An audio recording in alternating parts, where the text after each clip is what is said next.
What are we taking up here? EV charging a state-owned building in rest areas. Apparently this is follow-up testimony from a topic that we took up a couple weeks ago to answer some of the questions that we had. We have members here of the Bennington General Services. I'm not sure, is somebody taking the lead on this or? Yes. All right, if you want to step on up. And I'm not sure what questions that we had, but if you just want to state your name for the record. Good afternoon, Brian Sewell, State Energy Program Manager with the Department of Buildings and General Services. Thank you for having us in this afternoon. Sure. I believe we sent out a short presentation for folks to go through, and I believe Cole has it pulled up behind me. Great. So yes, we'll be talking about electric vehicle charging stations. Sometimes you'll hear electric vehicle supply equipment or EVSE. If there's a moment where I use an acronym that you're not familiar with, please, by all means, stop me. Try to be good about that, but it does happen from time to time. So on our first program slide, I just wanted to sort of set the table. What are we looking at as far as charging at state-owned facilities? This really began with BGS Fleet as part of the fleet's goal to reduce costs, as well as reduce the state's reliance on fossil fuels. They began installing a few stations at larger fleet locations around the state prior to 2013. And then in 2013, we began installing some of the stations that you see now, including the first station that went in on Aiken Ave, and has expanded since 2018 to include state employees and the public at large. I have a photo there. It's a snapshot of our program website, which has a lot of information about not only the locations at state facilities where we have charging stations, what type, the hours of operations, things like that, but it also just includes a lot of information around EVs in general. We know that there's still a gap in sort of outreach and education with the public about there's so many different types. How far does this one go? How do I charge it? There's, a growing number of manufacturers that are in the charging space. So for the most part, we use ChargePoint, and we do have a little video in there on how to use a ChargePoint station to help folks understand as well. But again, there's just lots of resources on the website about how we've been doing charging at state facilities. And again, the goal at large here is to, one, help reduce our transportation emissions per the state's set goals for climate and greenhouse gas reduction, but then also to continue to electrify the state's fleet, and then to offer charging at state of Vermont workplaces, because we know that a growing number of state employees and the public at large are adopting plug-in vehicles, whether it's hybrid or full electric. On our next slide, just a short map of where the locations are around the state, and then a summary of some of the stations we've installed. I'm going to try and not confuse things by going through the different charging levels. I think in general, folks probably are familiar with 1, 2, 3, right? Yeah. We, for the most part, install level 2 charging stations. It tends to cover the broadest use cases. And part of this is really about aligning the use case for charging with the right facility. So folks are typically parked at state buildings for several hours. On most vehicles, you're not arriving with an empty battery, so it's enough to charge back up to full or close to full. We're going to talk about networked and non-networked stations. So again, if it's networked, sometimes people call it smart. It's a station that has a cell connection, and we can pull the data from all the drivers who are using that station, as well as implement our cost recovery. If it's a non-network station, yes. Representative Wood. I just had a question on your previous slide. The website you include bgs.vermont.gov, Commissioner, blah, blah, blah. I'm just trying to actually type. I did a copy paste to just so I could bookmark it, but it's not coming up. So is that in the I was hoping by putting the full thing in, it would actually just take you there, because I tried cutting it down to just state employee electric vehicle charging. It said page not found, but On the main bgs.vermont.gov, on the bar to the left where you can search by program, under Energy Office, you'll see a link that says state employee charging. I got it to come up. Okay. I copied and pasted it, and I got You got it, it? so. Did- I apologize. I know we were having issues earlier I was with. getting page not found, okay. Okay. And so there and then. Side energy, state energy. So Energy Office. I'll figure it out. I can follow you afterwards. Okay, thank you. Page not found. I'm with you, Candace. Yeah, I'm at Energy Office, but Yeah, maybe it's because we're on an iPad. Or no, Well, you know, no, but I put did it- the BGS.Vermont. I put it in my search, and the Oh, page came up. Okay.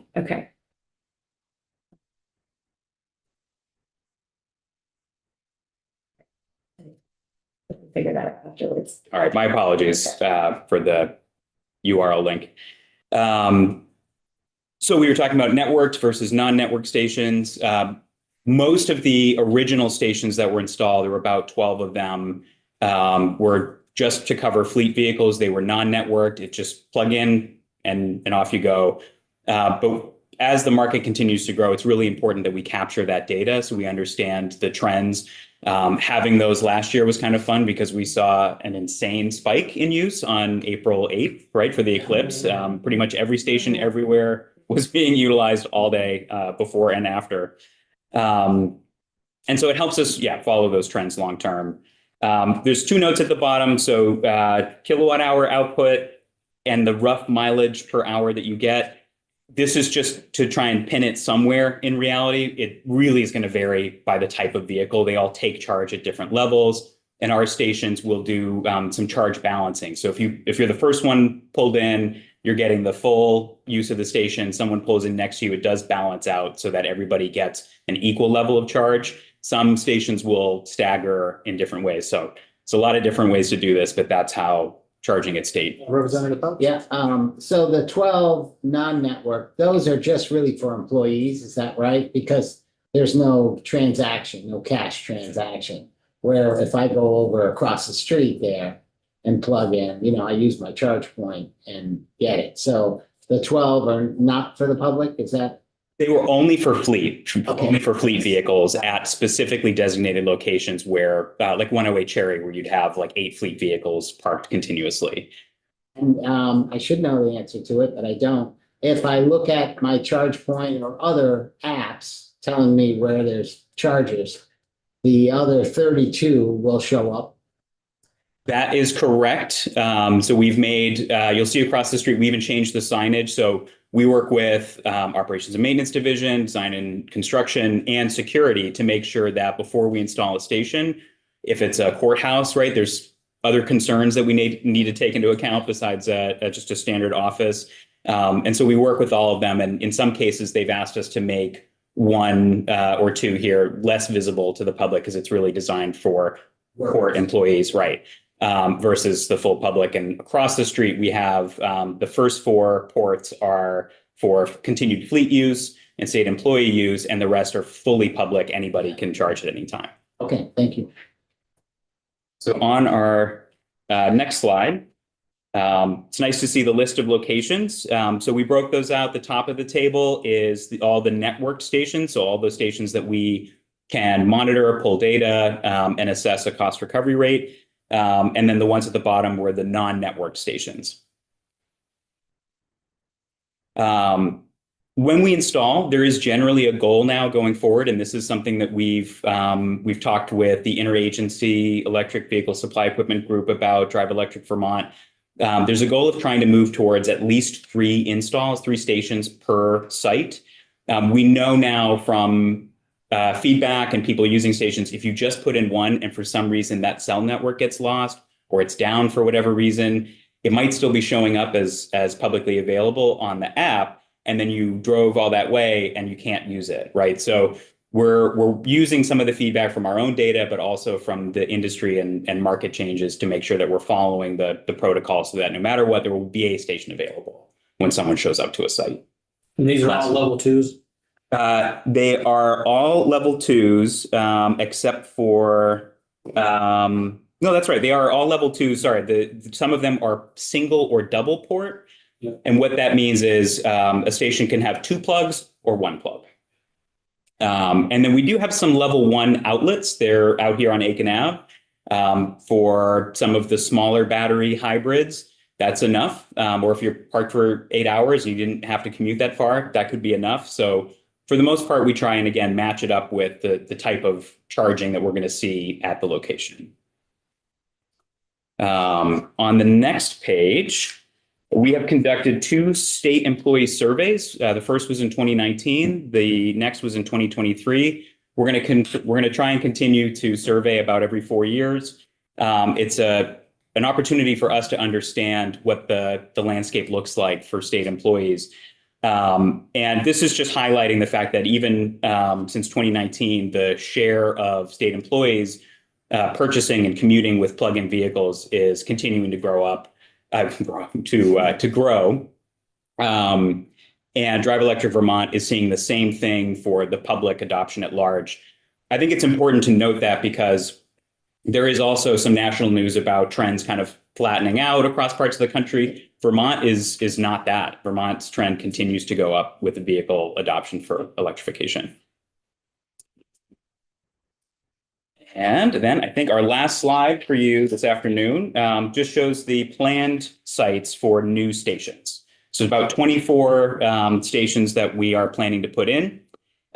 This list was compiled from numerous meetings pulling together our fleet manager, safety and security office, design and construction, operations and maintenance, and including the survey results from 2019 and 2023. So we pulled all those together to come up with where are the best sites for us to install that will cover fleet, the public, state employees, pretty much everybody that we could think of who would show up there. Any questions? Representative Pouch? Yeah, so you folks are just buying the charge point chargers and installing them yourself, which does, if there's internet, it does show up as a charge point charger, but you're not, the billing, does that go through charge point? Yes. So Yes. when you tap in with payment, it does go through ChargePoint. There is obviously a transactional cost that they assess, and then they will send us a check at the end. Yeah. Yeah, and how do you decide the rate? Great question. So we spent a lot of time before we did the state survey, actually around that same time, we looked at public and private charging dynamics. Again, it's sort of the Wild West. I think it's starting to kind of coalesce around a standard model, more or less. But at the time, it was totally free in a lot of locations. Some were just charging for the energy, so a kilowatt hour rate. Others were just charging a flat parking rate, almost like you were just parking on the street. We picked, or I should say the commissioner at the time picked 26 cents a kilowatt hour, which is what you'll see at the stations on the screen if you go and tap the price button. It's an energy rate, which for us was important because the stations will balance themselves. And so if you assessed a flat rate and then somebody pulled up next to you, you're paying the same amount, but you're actually getting a lower, consumption of electricity over that time. So keeping it tied to energy meant that if someone pulled in next to you and it balanced down a little bit, you're only still paying for the energy that you use. Date lines on these construct these future charging sites. Do you have a precise time where you're going to assemble these, like at the prison in Newport? We are looking to take advantage of the What's that? Sorry. yeah. I'm getting distracted over here. So typically we've gone out to bid for getting a couple of vendors on retainer who can install the stations.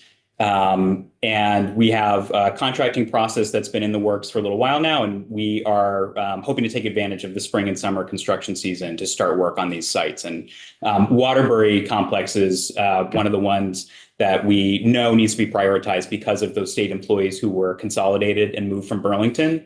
And a lot of those, because of the survey results, we knew had EVs. And some have reached out and said, hey, you thinking of putting any more stations in here? So we are, by collecting that data, able to kind of keep an eye on the changes. If I can tell them by the end of the summer they're on. Well, I don't know if we would say a specific date at this point, but yeah. All right, they're coming up. Please. Thank you for this. Any plans for installing level 3 chargers? That's a great question. Our previous fleet manager and I had a couple of conversations. We talked with Green Mountain Power's EV person as well.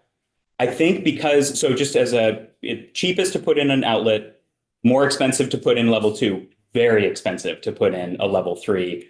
And that would almost certainly require that we upgrade the infrastructure on site, the service panel, and potentially the transformer. With the resources that we have, level 3 just felt like it was a little too much. It would eat up too much of the budget and not actually get us that much further beyond the goals of that particular state office building that we're looking at, where people are flooded for a while. I'd say one of the cases that we are looking at would be how do we serve all of the folks that lease spaces? We're not looking at putting a station in at a building we don't own. But if it's, not far away, if it's just down the block, and that building would be a good site, they could walk 5 minutes, charge at lunch and come back. So that's an option that we can look at and just make sure that it lines up with the resources available. I would just make a point that we really need more level 3 chargers in the state. And I think we have a lot of level 2s. And I think it's been great to see the state so involved in that. But the level, when we have people coming to visit, to testify, whatever, getting a level 3 charge, being able to charge in half an hour versus 4 hours, 6 hours, it makes a big difference. So yeah, Absolutely. Just putting out my support for that. Yeah. When my wife and I go to Montreal, we're always using a level 3 charger, and it's great because then you can just get some lunch. And you can make some money on it, depending on what you set for the rate. So. Representative Pat? Yeah, do you have a written policy for employees that say, hey, don't park there all day, you've got whatever, 4 hours. I think the signs out there say, when you're done, you gotta move. Has that caused any conflict at all, or is there a written policy for employee use? Yes. So the policy is we ask that folks move as soon as they're done charging, whether that's an hour or 4 hours. So when you're done or at the 4 hour mark, again, to give people a chance who haven't been able to charge in the morning to cycle in for the afternoon. There's no current enforcement mechanism to make them move. So we do know from monitoring the charging data that some folks are parked all day at a site, and their battery's been topped up for hours and hours and hours. So we are looking into how to get a better turnover rate. I could see maybe at one building, one workplace where you might have more cars than chargers, and so therefore you need that sort of cooperative approach. Right. Because if they're apt, it'll tell them if they're done. Representative Allen? Yeah, just to sort of echo Rep. White's kind of, encouragement to look at more phase 3 or level 3 chargers. I was wondering about BGS properties that are situated like along a main street. And that seems like a perfect place to have the on-street parking with a level 3 charger, potentially like presumably you've experienced in Montreal. That seems like there's like a kind of nexus that makes some logical sense to me. And that would be, it won't work everywhere, obviously, but places where there is that perfect storm of one of your buildings, the right kind of main street location, and phase 3 power. It seems like, why would you not do that? So just want to put that out there as for something to think about. Yeah, absolutely. And we know that from some of these sites that were damaged in the flooding, right, there's also the goal of first getting the building back. And if there's service upgrades that are happening, part of partnering with major maintenance projects through design and construction is we can try and layer in charging infrastructure where it makes sense. So not just like go straight into a site that is going to require all the setup work, but if we can time it with a site that's ready to take it, yeah, that's something that we would look at. I'm sorry that I was, missed the beginning, so I apologize for going back over territory, but I was looking at the slides. If the Agency of Transportation has a facility, do they then install, manage, and deal with the whole thing, or is BGS involved in it at all? AOT handles AOT. Does the BGS have, if there's any vehicles that they have for any of the clearing of snow or work, or is that done through BGS or through other pieces? And where I'm headed is, are there any trucks in the fleet, heavy duty trucks, in any of the work that BGS does at any of their facilities That are electrified or that are going to have to be? So I'm curious, the charging, from what I understand, for a 2 and a 3 is completely different than a truck. And I'm wondering where you're putting your first truck charger, since you're gonna have to buy them soon. understood. I will probably have to talk with our fleet manager to understand what they're looking at. You do have a fleet that does have such vehicles, or you're not sure? I think right now all the fleet vehicles are still passenger vehicles. Yeah. But they're not, there's no truck of any heavy duty. I know they were working to try and get the Lightnings, but it was really difficult to, And that's a yeah. light duty there, so. Yeah, so that's the only truck I'm aware of them working to purchase for the There's BGS. any plans then in BGS charging to accommodate heavy or the larger trucks at any point? There's not a need for that, it's anywhere. Not at this time. Whether there's need or not, but it's not any plans to do it. Right. Thank you. So any of the agency transportation chargings at any of their facility, it's totally their responsibility. Correct. And did we discuss at any point the certification like there is on a gas pump that shows the 1 gallon is for sure been reviewed and confirmed that the 1 gallon will come out of the tank? There's an entire process that, where are we at with confirming that the kilowatt hour matches the kilowatt hour, other than relying on the technology of the car itself? What is our position on BGS certification and edging that's being done that 1 kilowatt hour matches 1 kilowatt hour? Was ag weights and Yeah, measures. that's what I'm saying. Working. BGS is in that committee, in that group of people that have to make sure that happens. And agency transportation, ag, BGS have to confirm that 1 kilowatt hour coming out of that charger is truly been measured and is 1 kilowatt hour. I'm just throwing that out there for the committee to understand that that is not currently being done, is what I understand. We're after, that's part of the bill that requires that happen, but I'm not sure where the participation is on that. So if you're charging at the BGS facilities, you're not guaranteed that it's kilowatt hour at this point. I believe that's Mark at Weights and Measures who Yes. let us know that they were going through the sites at state facilities to do that testing. And I apologize, off the top of my head, I don't remember if we've received a report back from them yet, but It's cool. we do know that by setting a kilowatt hour rate, we were in compliance with the need to set an energy rate first, then you could apply a flat rate at some point. Very much. Anybody else have anything? No, Representative Thompson? Thanks. So for the projects that were outlined that are upcoming, is there already funding appropriated for that? Just, or is that waiting on the other applications? There is funding appropriated, so we will get to work as soon as our contracts are ready to go. Great, exciting. Anybody else? No, I would say, I didn't realize it was as extensive as it is, throughout the state, and it's good to hear plans to continue adding chargers, and they're not really, some are publicly available, but primarily to support employees and business at state buildings. So this was good news. Well, thank you very much. Thank you.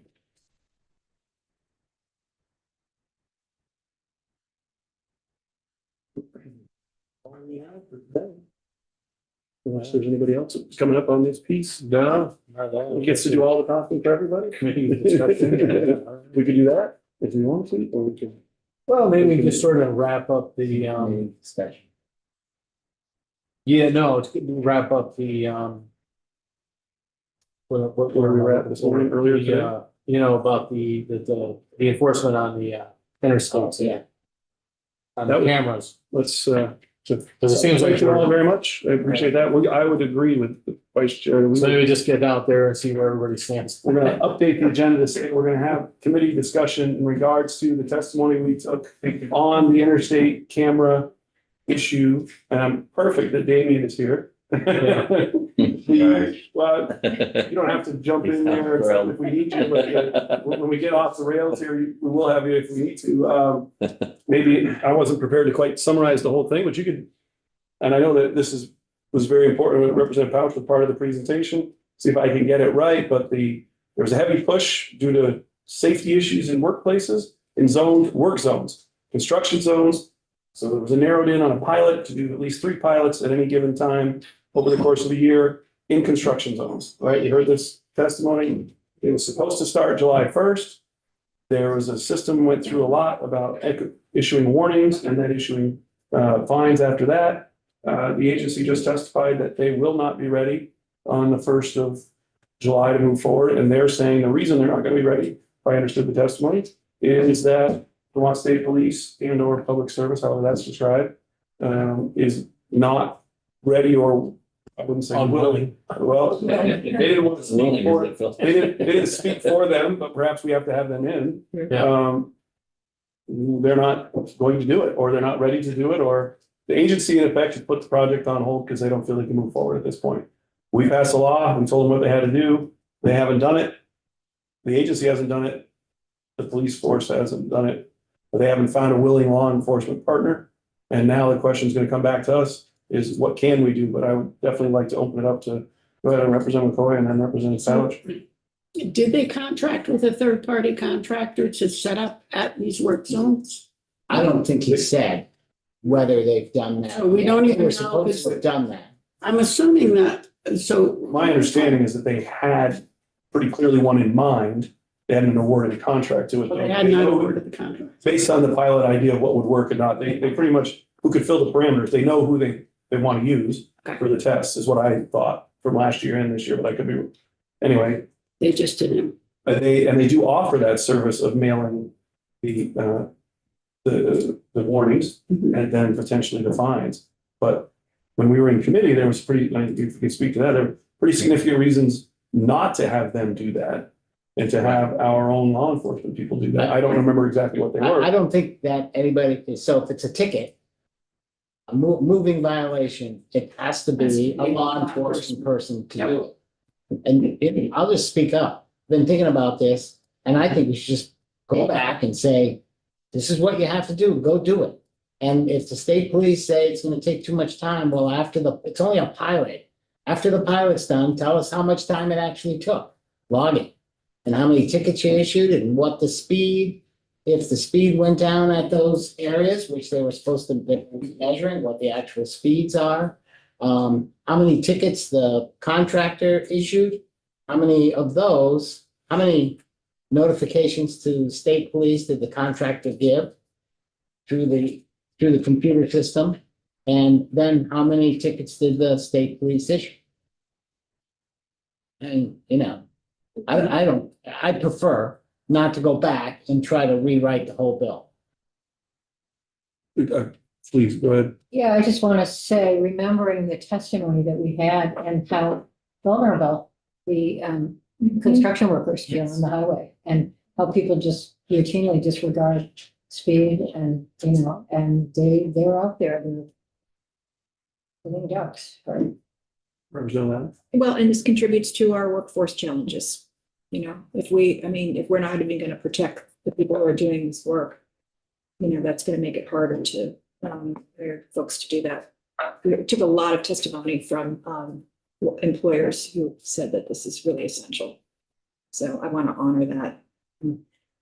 One of the things that really concerns me is that we have a changeover in other committees, other pieces, and in discussing it with one of the members of the judiciary now, they're saying, how can you even issue a ticket to a license plate when you don't know the operator, and the operator is the one that blew through the speed piece? And I can mention it from the perspective that the committee went through all of this work, and now we have to redo it all. If you potentially, like, that concerns me. Like, if you reopen it up, where does that take us? that doesn't mean I don't want to do it. I'm saying the idea of the work that it took, and now you have all these new players that would all have to be reeducated, that, I'm like, wow, that's a lot, but I think you had your hand up. Did we hear from the state police last year? Yeah, he was Oh, here yes. for quite a Did while. they say, no, we can't do that? They said, yeah, They did? they testified there would be hours to Yeah. do one. Yeah. And then we got testimonies from Connecticut, state police who were doing it, and then the contractor said, everything's on the computer.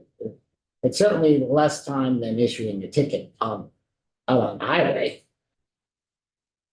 I'm not sure. and it's a pilot, right? I mean, Mhm. so, To me, the warnings are the most important thing to get out there, or to start. I mean, I'm not even, I don't want to, it's not the committee's position, but to me, that just getting the presence, the signs and the support, and then the warnings would go an awfully long ways. From the evidence that we got in the testimony, I understand what I think you were saying before, that activity in and of itself dramatically reduced the speeding rates. Without the ticket, without even getting to tickets, before people got tickets, that activity got the desired outcome, which is slowing people down.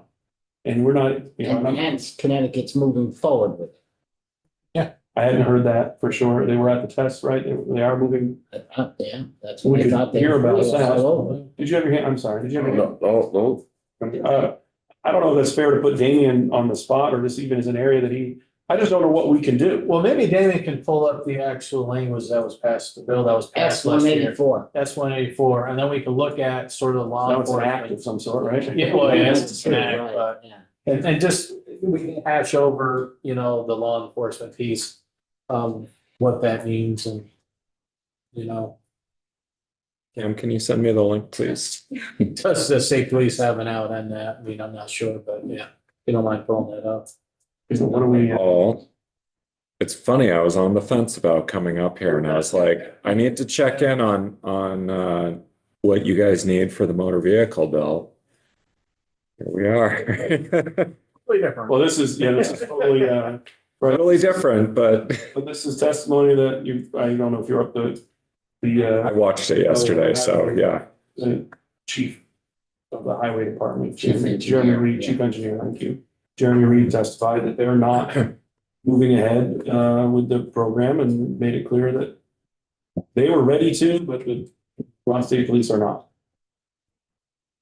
I don't know if you could use a different law enforcement agent, but I don't know, I didn't spend a ton of time thinking about it, but you just wonder, wait a minute.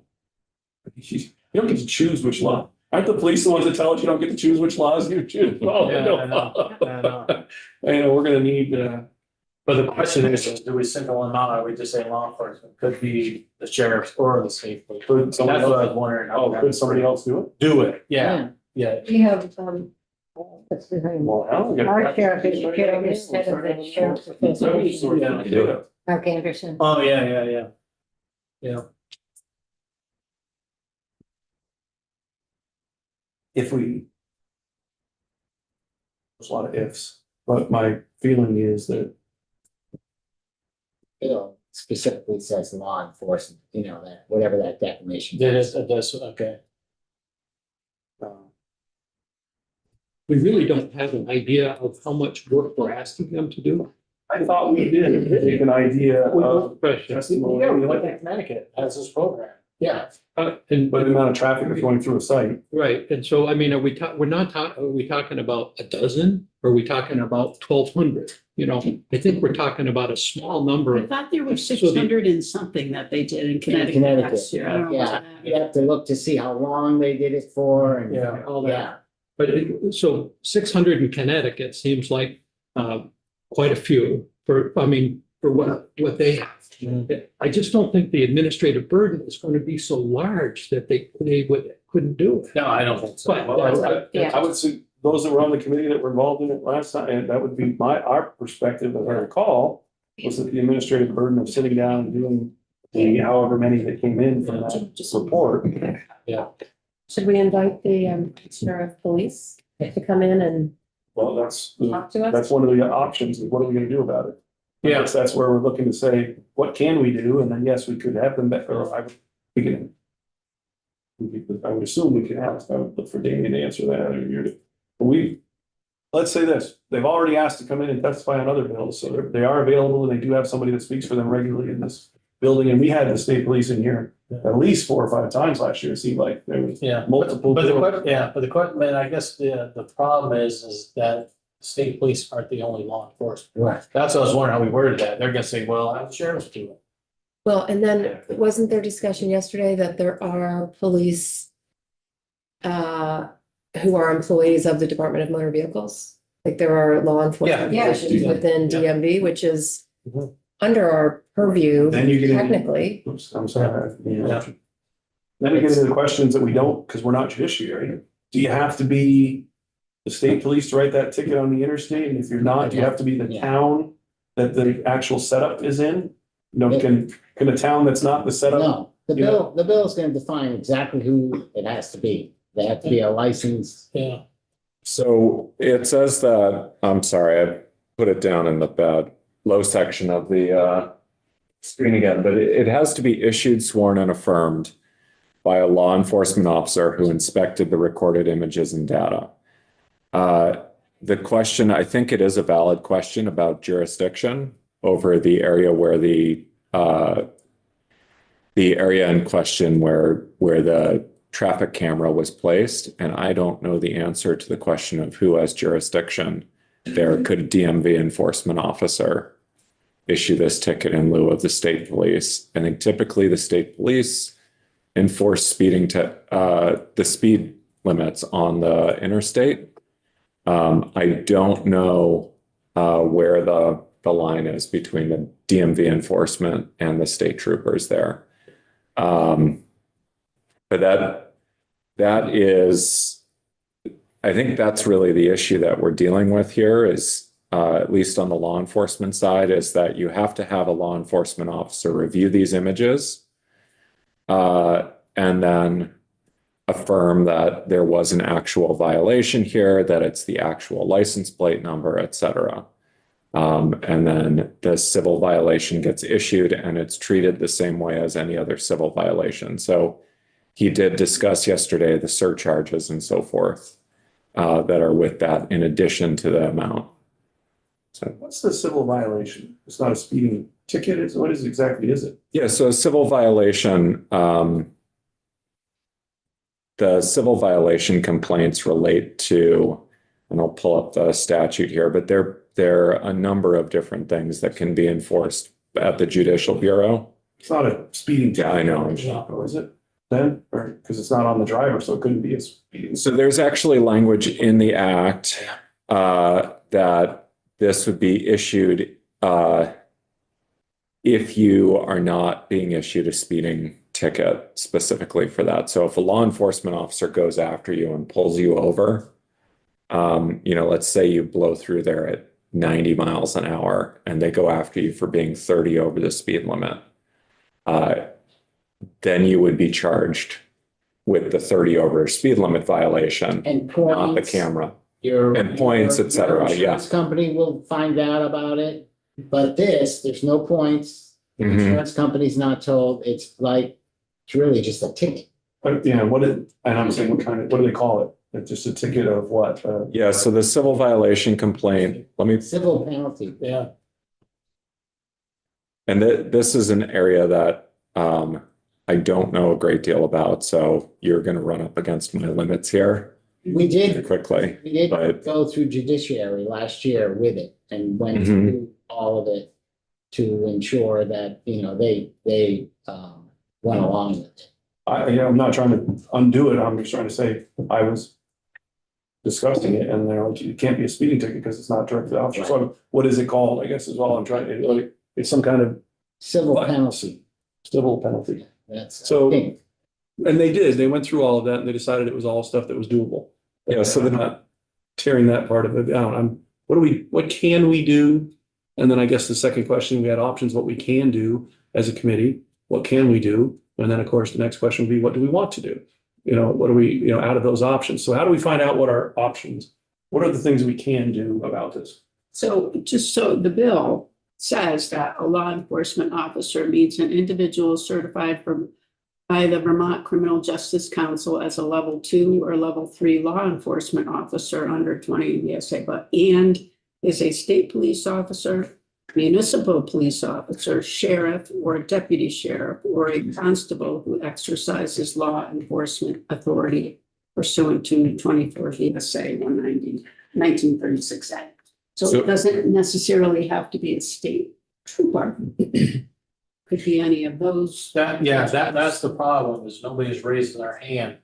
So I think our option is, we're gonna raise their hand here. And say you're doing it? Exactly, I think that's our only option, they always raise their hand. So Power. You got a town that wants to make some money. But there's no revenue in the first, all the warnings. I mean, it's not Right. our point here, we were not trying to make, It's not a money-making It's not bill, a- it it's is not a- a speed trap, it really is to slow traffic down at work zones, and it's a pilot. so how do we make it happen? there are a couple of things here. One, that definition there, you'll note the only state law enforcement officer there are state troopers. So that would rule out DMV enforcement. So that definition would need to be amended if you wanted the DMV to enforce this with their own law enforcement officers. I thought state trooper was just one of the choices. It was. The other ones are municipal police officer, sheriff or deputy sheriff, or a municipal constable. So those are all municipal and county officers, not DMV, not Fish and Wildlife. Two or Level 2 or 3 certified, certified right? officers. Because you can have constables who aren't certified law enforcement officers. You can have officers who are training, who are only at level 1 certification, et cetera. County sheriffs that are only level 1. You can have county sheriffs who aren't certified. Like your Franklin County guy. That's what I just said. Yeah. I didn't say that. I just said I'm aware that there's some sheriff somewhere that are only level 1. Right. So there are certification Something to do. bits there. That's not, if we go that. So there is the review piece. There's the certification that the individual is not on active military duty, which would grant them additional time to reply. So all that does, I know this generated some confusion yesterday, as it prevents someone who's on active duty from getting served with something and then penalized because they can't get to the court or reply in time, or they don't receive the mail in time. So that's all that is. And And that's true for all tickets. yes, that's even true for like evictions and things like that. So anytime you're filing process and someone might face a fine or eviction or the loss of some sort of property or right, you basically have to go in there and make sure that they're not deployed overseas or on active duty and unable to get the service of the court papers or the fine or whatever it is, notifying them that they have to defend their rights. And I think we took testimony on how that's done, and basically the state police have that right on their computer. They look that up. And they just verify.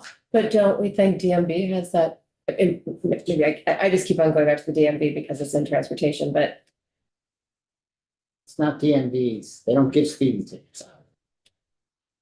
Like, can't anybody give, they typically don't, They possibly could. It goes back to you're looking to help find a solution. I appreciate that. I guess what I'm saying is, what are our options? Do you have any, and who could speak? If you're not comfortable answering that, who do we need to hear? What can we do? We have an agency and a boards that are not moving forward with the law. So what do we do? Yeah, I can't speak for the state police as to what might be able to free them up to be able to do this or not. I can't speak for the agencies. I know that one of the options that was proposed to you yesterday was administrative penalties. The thing with administrative penalties, we used some of these in like the labor and employment context because they're simpler to enforce. They also have fewer teeth. So the difference is the agency sends out and says you're subject to an administrative penalty of X dollars. You can provide the ability for the agency to go to the Superior Court to enforce that, but unless it's a large amount, it's not worth the agency's time to send an attorney to the Superior Court to enforce it because the amount of time you'd spend doing that isn't worth it. So if you had 20 tickets issued, then maybe yes, but for one or two $80 tickets, probably not. So then you're relying on people paying it, but at least you'd have data. The civil penalties are a little stricter, and they have the surcharges, so it's actually more than the amount you've put in there. And that's sort of the intermediate step between administrative penalty and then going up to criminal penalty, which I don't think anyone's pursuing, in which for speeding, you only get there in really egregious instances anyway. So the civil penalty is sort of the intermediate step. In most other states, the law enforcement officer is there to basically confirm that you're not getting an erroneous ticket issued here. You have a law enforcement officer who's checking the system and making sure, and then providing someone who can actually go in person to testify, yes, this was certified, yes, we've calibrated the system, yes, we've done this, all the same things that you do with like a speed trap where the officer's there and they'd say, yes, my radar detector or my laser detector was calibrated properly, and this is the circumstances, the time of day, the weather, etc. So, and I believe there was some testimony too. Maybe we had some testimony from some national groups about this, that some states have used the third-party people to send tickets. They're not civil. They're what you're saying, like administrative ticket. And I think there was some discussion of they got paid by how many tickets they did, or they were hard to defend. And that's sort of why, along with Connecticut, we said, no, we'll use the state police to do it. And at that level, that's civil penalty. So there's guidelines all around. Like, people aren't going to get issued tickets falsely or, inappropriately, but yet they're enough so that, there's some penalty there, even though there's no points off their license, there's no real stopping somebody from getting tenants. right. But that's not the purpose. Purpose is to slow people down. So That makes me have a question. looking at this, and I know I'm not up on the screen here. So the civil violation process, I can kind of give you a rundown of what the Judicial Bureau has for violations that it is the venue where those are tried. As far as the process of writing the civil violations and enforcing them, I think you would be better off if you heard from a law enforcement officer, DMV, or someone like that. I'm not familiar enough with the process to do it justice here. So I'm probably as familiar as the rest of you are, if you've ever defended a speeding ticket or something like that. So I think there are people out there who would be better for talking to you about what that looks like, especially in terms of the work required. Looking at the bill itself, there may be areas where you could tweak it, but I would recommend hearing first on what the concerns are for the burden. But for example, if we take a look at the bill, you'll notice that the first violation is $0. So it's a civil violation with a $0 penalty, and it's exempt from surcharges under 13 VSA 7282A. And that's for the first violation within 12 months. And then a second violation within 12 months, that's at least 30 days after the date of the first, is $80, and the surcharges apply. So one of the questions here is there something else that you can do for that first violation? Is there a different way to structure that so you reduce workload? I don't know what the answer is to that. Say that again.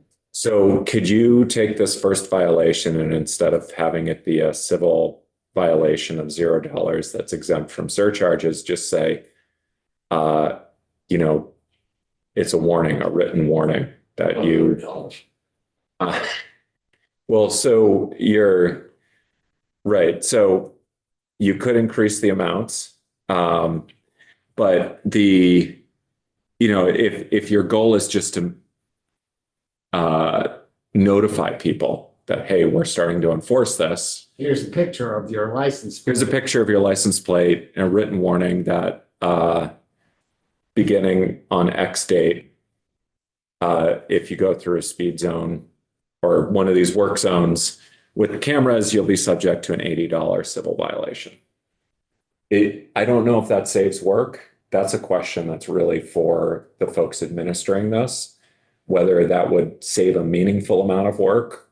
But that's something where you may want to consider that if you don't want to pursue, for example, the administrative penalties, where if this is a pilot, that may be something else to consider here is, do we do an administrative penalty now for the pilot program, understanding that we're going to basically be relying on people to pay it, or looking at only enforcing the most egregious, someone who's going through every single day, despite having the notice that, hey, you're subject to these penalties and they're not paying.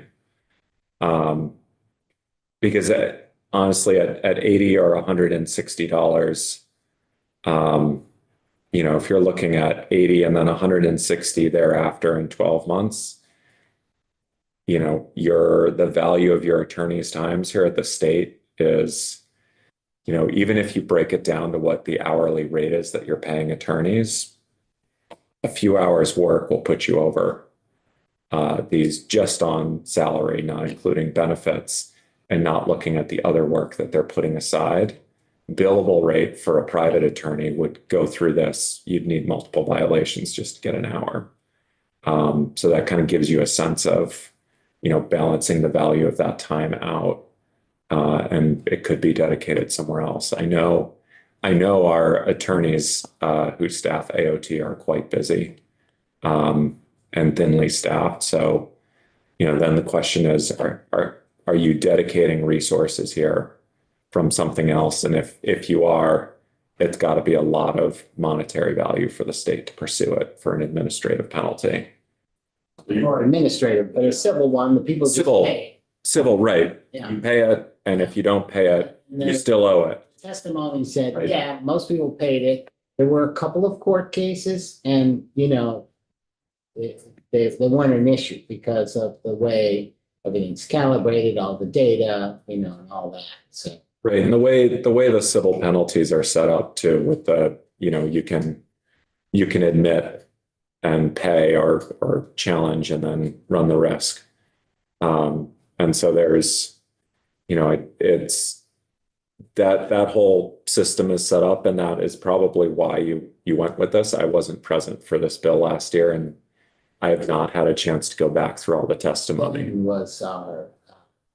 Right. Subbing in, that's all. Yeah, he was subbing in for. And Ben might actually be a better person to bring in.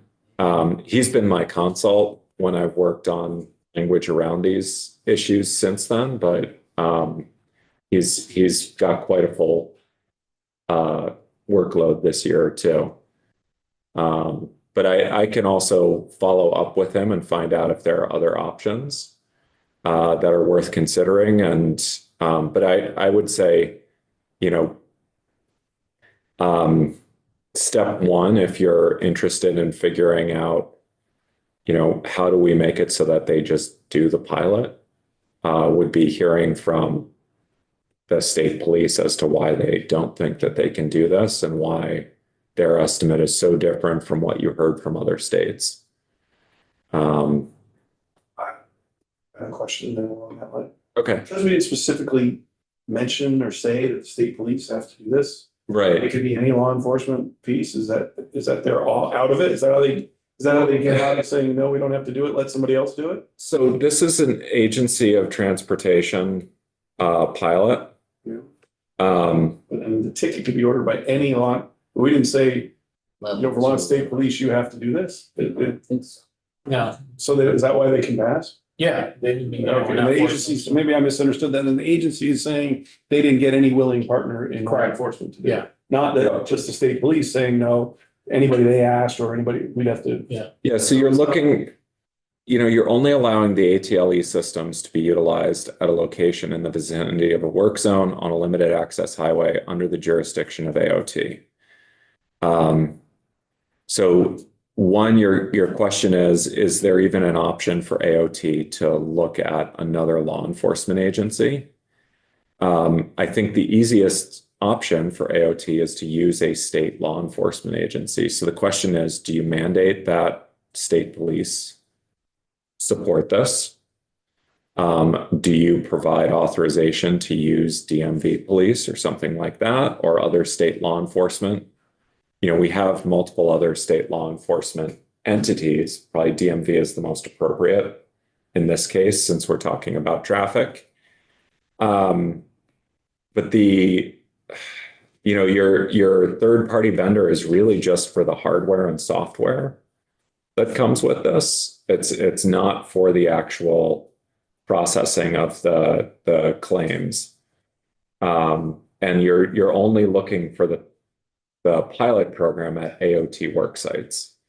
And so you're not looking at like a municipal work site where a municipal law enforcement agency would, in supporting the municipality's mission, it's a town highway within the law enforcement agency's area of jurisdiction, then it would make sense for them to enforce. But as far as this is going here, I think if you want to mandate that the state police do this, you probably should put in here that the state police, a law enforcement officer employed by the state police or a state police officer would review this. Certainly, Casey, do you have a comment or two? No, okay. So. Seems like the DMV is the closest thing we have the most influence over. I don't know how the commissioner would feel about that. I guess we'd have to ask him where his spot is, but I'm not sure what we should do or can't do, and I will certainly take it more under conversation if other people have ideas. I'm certainly willing to hear them now or after the fact. But I want the pilot to go through. Everybody's in favor of it. The AGC pushed hard on it, amongst other supporters. They were the only one, but they were a big one. They certainly testified testified. What do we do? Or is it? Maybe we get. Raise the rate, cover the lawyer's costs with the rate No, there increase. are no lawyers. Well, then what did he mean? That would be if you were enforcing the administrative penalties. Oh, right. So if someone doesn't pay you an administrative penalty, you're generally, the way it's worded is that the commissioner or secretary may enforce these penalties in the Superior Court with civil action, which means at that point your assistant AG or your general counsel is bringing a case. And so your administrative penalties, unless they're particularly large or it's an ongoing series of violations. We're not after the money either. No, We're and after the behavior. this is a civil penalty, So- so they have to pay. And so you're treating it like a speeding ticket, civil penalty, got to pay it. There are teeth behind this. And I think your hang up here seems to be the law enforcement. So the question is, you either mandate a specific law enforcement agency to do it, in which case, so what I see right now is that they consult with Department of Public Safety on so the language in here says that there's a review process and annual report for the agency in consultation with Department of Public Safety. But I don't see Department of Public Safety, and I need to double check, but I don't see them actually being mandated. We changed that from the way it came from the Senate, because it said we wanted a report from the public safety in consultation with AOT. And they were like, we don't want anything to do with it, really. So we said, okay, the AOT, they're the ones with the work sites and the contractors to protect. That they are in charge of the program and the Department of Public Safety supports them. So that's why it's written toward the AOT. maybe we get them back in here and say, you know, what have you done to try to fulfill this? AOT. Yeah, Representative White, you had some. Question, Damien, you were talking about if we needed to enforce the penalty, we need to pay a lawyer and kind of consider. That's only if we switch to an admin penalty. Okay. So I guess my question is, do we also need, do people who receive the warning or the violation fee need to be able to have the ability to appeal that? So Or, the whole process already is set up with a claim going to the Judicial Bureau. So Judicial Bureau has jurisdiction. So if you're appealing the ticket, so when you get the notice of civil violation, it's like you would on another civil ticket, where it says you can admit it and pay the fine, or you can appeal it, and then you'd go to the Judicial Bureau, and that's where you get an opportunity to say, that's not my vehicle. sold that morning, that wasn't me, and It was stolen, my plates were and then stolen, it's the whatever it is, officer, yeah. whomever the law enforcement official who issued the ticket, they have to show up at the hearing. Right, so just, yeah, they would be there to represent, to answer questions from the Judicial Bureau during the hearing process there, so. saying that happens if you get a speeding ticket. Yep. If Yeah. you contest it, then, you know. Yeah, they usually schedule, at least when I was still working for the courts, and this is 15 years ago now. They would block off a morning or a day in one of the courtrooms and just, they'd go through this long docket of things, and folks would come in, they'd make their case, and they'd either affirm the ticket or they'd waive it or they'd reduce the penalties or whatever it was in that case. Depending on how things turned out, but it's an opportunity to challenge the speeding ticket, et cetera. The other reason I think about the DMV is because And there's still. if people don't pay it, but it's living in the DMV, maybe they're not able to renew their registration, like there are teeth within the DMV system that could be utilized to make people pay or enforce it. Yeah, so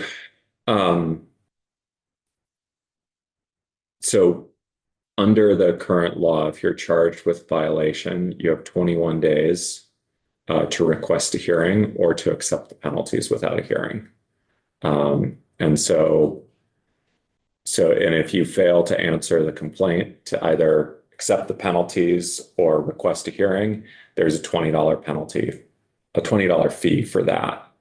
And then that's a default judgment against the individual. And so there's a whole series of procedures here around this that sets out a time period and money that's due if you fail to participate in the process, et cetera. So that's the one thing, if you go, with the civil penalty process, there's already an existing process for enforcing these penalties. And I don't want to make administrative penalties sound like there isn't a process, but there are less teeth behind them. So they're great when you have folks who are regulated entities and have to deal with the agency on an ongoing basis or have to be in good standing. They work less well when you're talking about, individuals who may not have that ongoing relationship, and civil penalties work better in those cases. And also have this setup here where there's already a built-in appeal process, which works relatively well. And again, I'm not the expert on the process, but it does have a built-in process, which is helpful if you can get to the point of writing those civil tickets here. So If you're speeding in a work zone, isn't there an enhanced penalty for doing it? there is. So the way this is set up is one of the issues as I understand it, and for the folks who were here last year, you can jump in if I get this wrong. The issue is that oftentimes when you get to a work zone, the law enforcement vehicle that you see there is empty. It's put there just kind of like you see the flashing lights and you slow down on instinct. Or in some cases, the law enforcement officer who's there doesn't have jurisdiction to actually pull you over. And so then, and again, they're there to just kind of as a traffic calming measure because you see the law enforcement officer present. And I imagine 95% of drivers on the road have the same reaction that I do when I see a police car. No matter what speed I'm going, I lay off the accelerator and slow down just in case. And so the idea there is that's traffic. That's going to calm traffic a little bit. In the instances where there is a law enforcement officer present, they can pull you over and you can get the enhanced penalties, enhanced fines for speeding in a work zone. But you have to have the law enforcement officer present. They have to witness you speeding. We should have them present. Definitely should have them present. Not that I'm arguing with you. I just. Yeah. So my understanding from last year's bill, and again, I didn't testify on this. I didn't put in the bill. I was covering a different issue area. My understanding is we don't have the law enforcement resources to park a law enforcement officer at every work zone. And that this is not just a problem in Vermont, it's a problem. I saw last night on TV where they had a recruiting, Vermont State Police actually had a recruiting commercial. Trying to look for help. So I can understand that. And law enforcement, as I understand it, again, can't speak for them, but my understanding from news reports is that that is an issue going on across the country is the recruiting numbers are down. Yeah. So pounded on. So I can't comment on that. I don't, so, but the idea with this is that when you're aware that there's a camera there that's going to get your license plate and you're going to have to pay $80 or $160, you have much more incentive to slow down than you even would just for the flashing lights. So it's just going to spur a behavior change. And the reason why it was a pilot, again, as I understand last year's bill, was to see, did this actually change behaviors, or are people still just flying through, or the technology is faulty, or we're spending an inordinate amount of time fighting these appeals of these or something like that. So is it easy to see how much money we put towards letting them to make this happen? Or do we? I don't have that.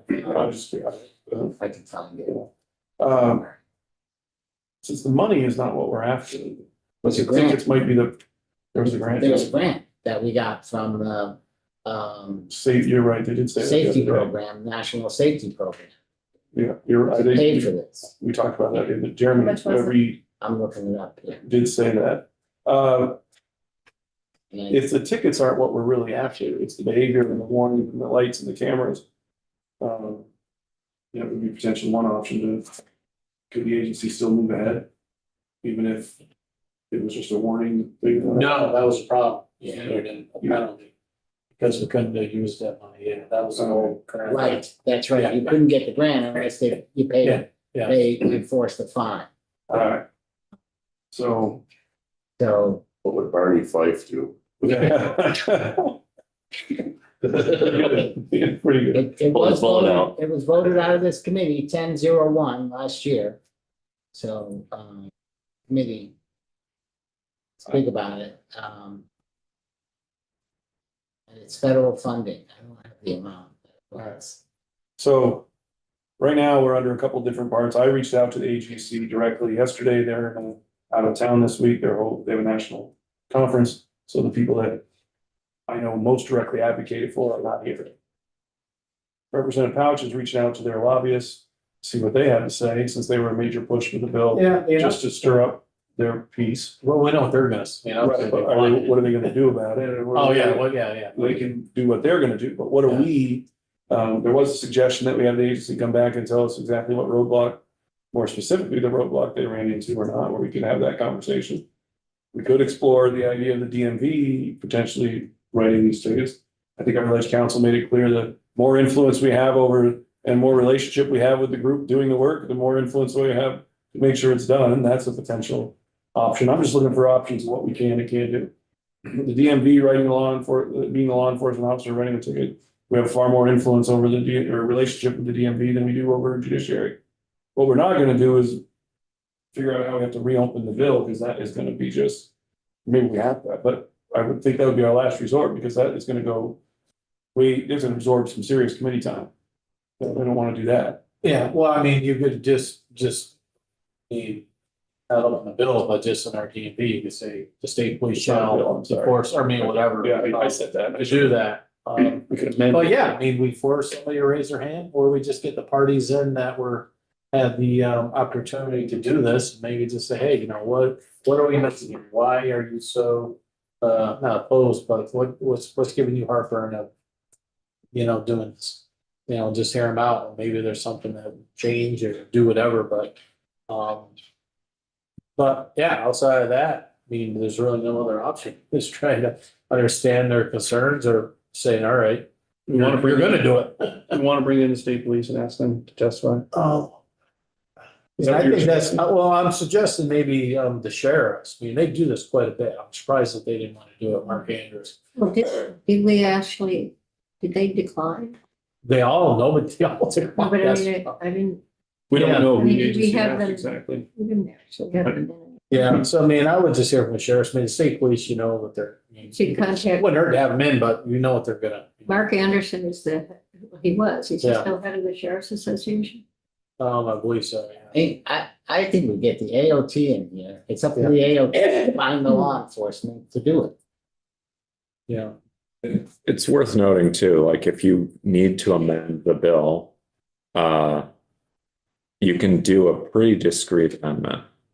If it's just inserting a word Yeah. or something like that, Yeah. changing the definition of law enforcement officer to include, you know, just for what it's worth, I emailed Ben to see if he's available. I haven't heard back yet, but I'll follow up with him later. And it might be worth scheduling him to come in just for context, because obviously I'm floundering a bit here. So. Well, if it feels any better, it didn't seem Not anymore. obvious. It didn't seem obvious. I need more than usual. I didn't say that. I was not, I'm saying it wasn't obvious. Whatever the flower. It's good to know I've been treading water and clearly, you know, dipping below the surface for you guys all session. No, I don't know. All right, so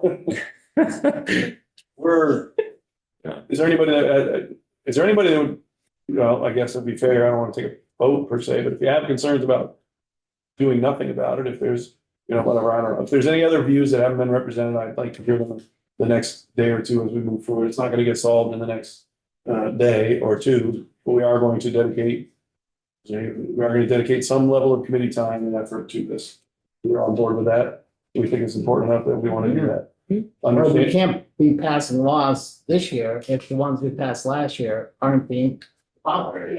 Everybody's in general support of this. Yeah. Well, I think technically they are, like I said, there's no mandate. AOT went out there, nothing, devil's advocate and say, hey, who wants to do this? Nobody raised their hand. So they're doing what they were supposed to do. Unfortunately, the law enforcement wasn't mandated and they're saying, well, if I'm not mandated, I'm not raising my hand. So we either force them to raise their hand or, you know, bring them in and start hearing their concerns, but so, I mean, I know I started out saying that they weren't following the law, but I think AOT they have. You know, maybe we can ask them to see the letter that they sent out Yeah, too. yeah. You know, say, let's just let, how did you, Yeah. we're just trying Because they came in here with excuses. Yeah, yeah, Oh, yeah, here's exactly. 4 or 5 things Yeah, that yeah, yeah. that are wrong, and then in the end, it's no. Yeah, so let's see this memo you sent out to the agencies that, Right. you know, let's look at that, delve into that aspect, but. I mean, I think I'm shying away from saying that they're ignoring the law, at least at this point. I think they want. Yeah. Well, I'll be getting pulled over tonight. I can watch it on We'll have TV. firsthand experience. But I don't, I guess I shy away from diving into the details of how they tried to do this and what memos they sent. I mean, if we had to go down that road every time we pass legislation that isn't being followed, that would be a lot of minutia.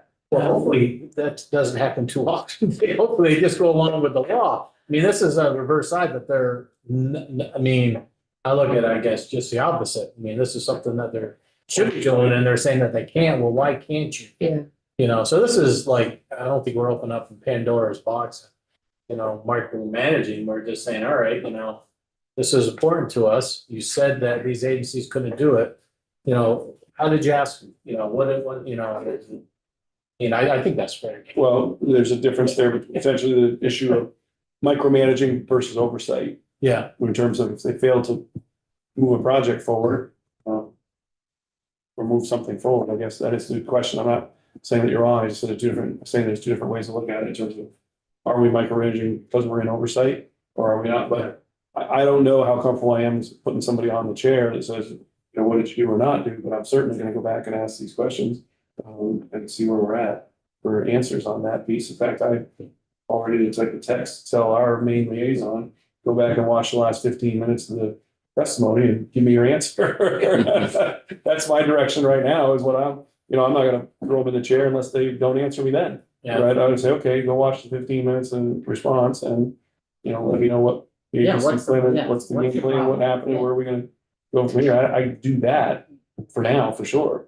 But And All right. I just have one other question, which is there a process when laws that are passed are not followed in the legislature? Like, Answer you know that. what, I gotta say, I have heard other chairs in the chair meetings complain about things that they felt were not being done either willfully or by resource. And I had no direct experience with it, perhaps until now, and I'm not suggesting they were willful. That's not what I'm suggesting, but I heard discussions of that. I do not know Yeah. the answer to that question is where does it put you in the relationship of my, you know, sixth grade, so well, maybe not sixth grade, but my You have eighth grade, my eighth grade government class, huh? whether. Damien has- He has an answer for that? An answer or. Yeah, so you've got a couple options. One is do nothing. Two is bring them in and hold their feet to the fire. Sometimes there are simple solutions. Sometimes enough badgering will get it done. The third option is find a way to make their life difficult. Legislature controls the power of the purse. You also have the ability to say yes or no to things that are being asked of you, and you can trade. And I suppose at some so- point, there's a legislative letter that could be happening from one legislative Right. council, one council to another that you. Right, we can send- There's Yeah, a and bunch of steps before that, but I believe that's part of it. that falls under the hold their feet to the fire. Oh. You can send letters, you can have them in for uncomfortable public testimony. In the most extreme circumstances, you could file a lawsuit with a mandamus action. A mandamus action is basically the court saying, you have to follow the law. This is the law. You didn't follow it. You have to do it. That happened, by the way. Yeah, it's rare, Yeah. but it does happen. Rep from Arlington. Yeah. So we've seen a few of these. It gets especially awkward since both the executive branch and the legislature's lawyer is the attorney general. So what usually happens is one or both end up hiring outside counsel to represent them. So it can be expensive. So the instances where I've come across this have been reports that haven't been done. Those were generally let slide, maybe with some awkward discussion in committee, or a angry letter, or a scolding letter. There was an instance where an agency or a department, in this case, was directed to adopt rules, and it took them 7 years to do that. And it caused, let's just say it created a very uncomfortable relationship between them and the committee for years. while that was ongoing. And there was a report that I authored detailing what was supposed to have been done, what wasn't done, that had a very large estimate of potential fines that were not collected, that could have been collected if the rules had been adopted, et cetera. So that created a really awkward situation, but there are a variety of options. The easiest is to bring them in and say, okay, is there one little thing that we can fix to make this happen? Because sometimes it's a literal interpretation of a word that's not working for them, where your intent was, oh, we meant this, and we didn't realize that we put this word in that's tripping you up. So We're not anywhere near any of those things at this point. We are not even certain one day after hearing the testimony whether or not the agency did or did not do anything. And we are at this point, we have a tremendous relationship with the agency and the DMV. Yeah. And we are looking for clarification via our committee position at this point. No accusations. We do not know. Yeah. We do not, we would perhaps phrase it as we would like some clarification and some additional information. Is that, and we're not at an adversarial relationship with the agency at this point. We would like to understand this better, and we want worker safety, and Right. that's our goal. That's- And thus the passion around the conversation. right, and understood. I didn't want to imply that we're at Nope, the you weren't. stage of You're ready to go. lawsuit or something like that. No, Neither are we. know that's I will what you be- are. I'm saying that we are passionate about worker safety, and we Yeah. enjoy a solid relationship with the agency. And we will continue to, and we will find out more information about this. And Yeah. our frustrations are in our effort to protect workers. Yes, sir. And I You can think top that. Representative Burke said it's worker safety. And they were the first people we brought in. And they were, and I think 5 years ago in the State House, they had a whole bunch of, one of the workers was killed. Yeah. And they came in here and they spent the whole day here saying, we need to do something. And this is an outcome of that. Well thought out, took time, did come from the Senate, and we took it from there. So, and that's what it is. Right now, we've got workers out there on the highway, and we know the data shows people are speeding, and if you speed, there's no way to stop you. So there's no punishment, there's no pushback, and the workers came in and they said, they're scared. That's what we're trying to fix. Oh, Hey. Ian's got it almost. No, it's okay. Sorry, Ben. We only have a few minutes. I had some Sorry. questions about how the civil penalties are enforced. Yeah, and we. Gonna do my best to remember. Yeah, sorry. Came in and testified that, they haven't done anything yet on the bill, the ATLE bill. And, that they're having a problem getting the law enforcement to do that part of it. Okay. So if memory serves, for the record, Ben Novogroski from the Office of Legislative Counsel, if memory serves on the bill, the way that enforcement happens is that you have the HELE system, you have someone that's authorized to access it, the law enforcement officer. Then the law enforcement officer would essentially fill out a citation or affidavit supporting the citation and send it to the registered owner of the vehicle. Sort of what's done with like when you go through those automated tolls and you don't pay. It's kind of a similar system on how it works. And I think the penalty system is that the first violation is a $0 violation, no points. It's essentially amounts to a warning in practical terms. And then it goes up to $80. 80, and then that's doubled, right? And that's all within the course of 12 months, I believe, if there are those multiple violations within that time period. So does that answer the question about enforcement? Well, no, I think we're just saying, the AOT came in and said they were to have started this already Mm, so that they would be working it. They got to contact the contractor, right. get that all. And they said, well, at first, they made some excuses like, well, the penalty also has fees, court fees on top of it, which is no different than any other penalty. So they brought that up kind of as an excuse. And then they had, but in the end, they basically said the state police don't have the time to do it. That's kind of what the excuse was. Okay. Well, I do remember that there was also sort of that educational kind of period in the lead up That's to implementation. It started already and it has. Okay. So that's one requirement. And then as far as getting buy-in from, DPS or, I think that's sort of a, Because they're not doing it. yeah, so that seems to be a question between the departments or potentially from a policy perspective on how to It's all the fix administration, that. right?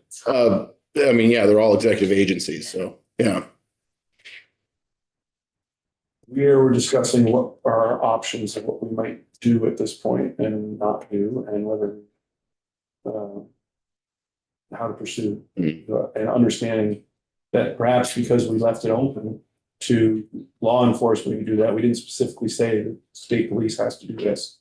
Yeah, but since it was limited to highways and work zones and highways, Access, really, it's only county sheriffs and state police that are the ones that regulate those roads. What about a DMV officer, law enforcement officer? Well,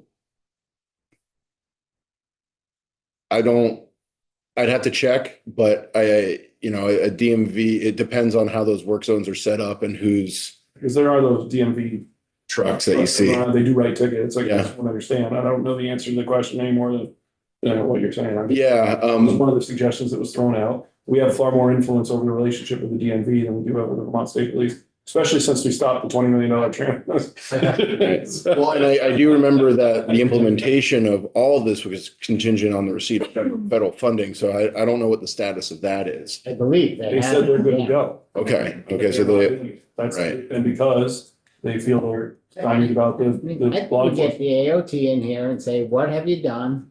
They came up with excuses. Well, show us where the roadblock really is, so we understand. Yeah, and it's the committee's prerogative to, call in anybody from any executive agency to do this, be it DOT, DPS, whomever. So that's one route you could pursue. If you do want to explore expanding the language from last year to include, DMV officers or whomever else, that's another possibility as well. David, do you have any other thoughts? Not, I'll tell you. not right now. I mean, they suggested administrative penalties yesterday. I was explaining that those are, you don't need a law enforcement officer, but they also lack, especially for drivers, when you're not talking about regulated entities, they are harder to, they have less teeth because it takes a lot of resources to actually go to the point of enforcing them by bringing an action in Superior Court. Well, but part of it too is that, yeah, it ends up sort of, how does that process progress? I mean, you're getting a ticket, right? So I've gotten tickets before, from one of those DMV trucks, actually. But you don't have the court costs or any administrative issues if you just pay it. It's only if it's a contested ticket. So there is sort of that stopgap, if you will, in between being issued the ticket. There are no court fees upon issuance. There's time and resources of the officer to have to go access the system, verify that violation occurred, and then draft everything up and send it out. But that happens routinely. Yeah. So those court costs and surcharges and court time only occur if there is a contested ticket. I think we got testimony that there was no contested tickets, at least in Connecticut. There was one or two and it wasn't an issue. And that first ticket is $0. So it would really only be for that second or subsequent offense within that, for that calendar year. Yeah, the agency did say, even with the $0 ticket, apparently you do have to mail it back, acknowledging. There's probably some sort of receipt of Yeah. service, for lack of a better term. But, you know, as far as costs itself, outside of sort of those administrative nominal fees, there isn't much. Right, with the $0 ticket, you still run into the default provision. Mhm. Where if you fail to reply, you get a default judgment of $20 at the judicial bureau. Okay, so then, You can again, waive that as well. so yeah, again, if that stopgap, so to speak, of just failing to recognize that you received it or failing to pay, then you're dealing with those extra fees and resources that are being used. It seems like if we bring the AOT in, you know, and find out really where is really the problem? Because at first they brought up these other things and, you know, the additional fees that go on to tickets and, you know, we realized that that's true for all of them. So it's no different than any ticket you get. So, really, where's the problem? And then once we know that, we can see if there's something that could be done to. And I can't remember, perhaps you do, Representative Pouch, but in the education portion, you know, there was not only a public outreach campaign, making sure things were accessible to individuals who speak different languages, but do you recall if there was sort of a informing of the agencies that would be involved in enforcing this within that education provision? I can't I recall. don't recall if that was in there. We could certainly look it up. But there was an educational piece that happened before the program even started. Right. Because if that was worked in then and the education program hasn't started, perhaps that could solve some of the issues, but I don't know without reviewing Bill again. All right, I think we're all out of questions. Thanks for coming Thanks, up, yeah, Ben. thank you. Um, Good to see you. No problem. Yeah.